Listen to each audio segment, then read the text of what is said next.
faster than he would have thought possible, driving the rising tide before it.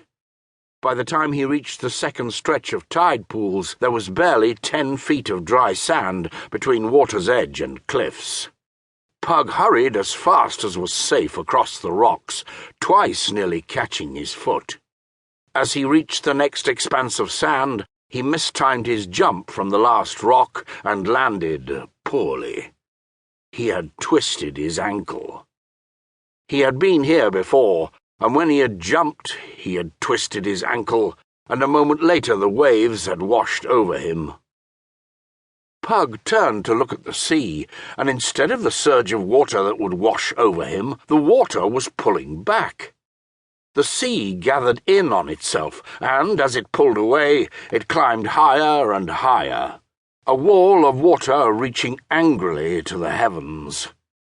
An explosion of thunder erupted over his head, and he ducked, crouching to avoid the threat from above. Pug risked an upwards glance and wondered how the clouds had gathered so quickly. Where had the sun gone? The roiling breakers continued to mount the sky, and as Pug watched in dread, he could see figures moving within the liquid wall. It resembled a barrier of sea-green glass, clouded with sandy imperfections and explosions of bubbles, but transparent enough to make out the shapes moving within it.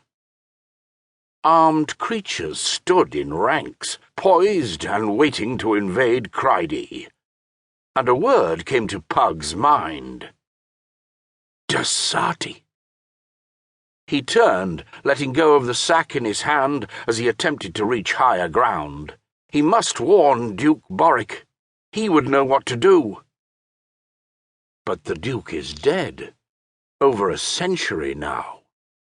Panic-stricken, the boy clambered up the low rise, his hands unable to find a firm grip, his feet denied solid purchase.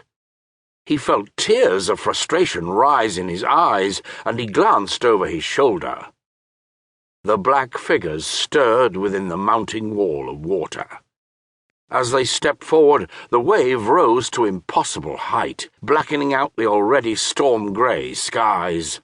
Above and behind the massive wave, a thing of dark anger revealed itself. A murk without form and feature, yet coherent, a powerful presence with purpose and mind.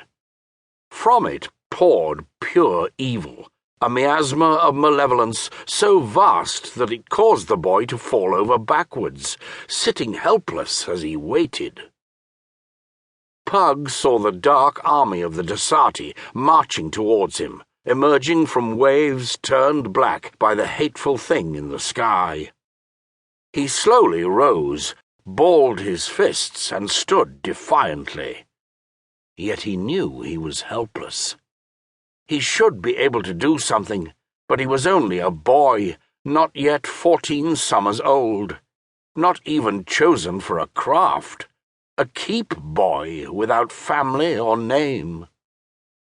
Then, as the nearest Dasati warrior raised its sword, a malevolent cry of triumph sounded, a bell-like clarion that brought the child to his knees. Expecting the blade to fall, Pug watched the Dasati hesitate. Behind it, the wave, now taller than the tallest tower in the keep at Cryde, also seemed to pause for a moment. Then it came crashing towards him, sweeping up the Dasati before bearing down upon the boy. "Ah!" said Pug, sitting up in bed, his body drenched with perspiration. "What is it?"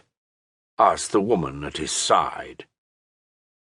Pug turned towards his wife, sensing more than seeing her features in the darkness of their sleeping chamber.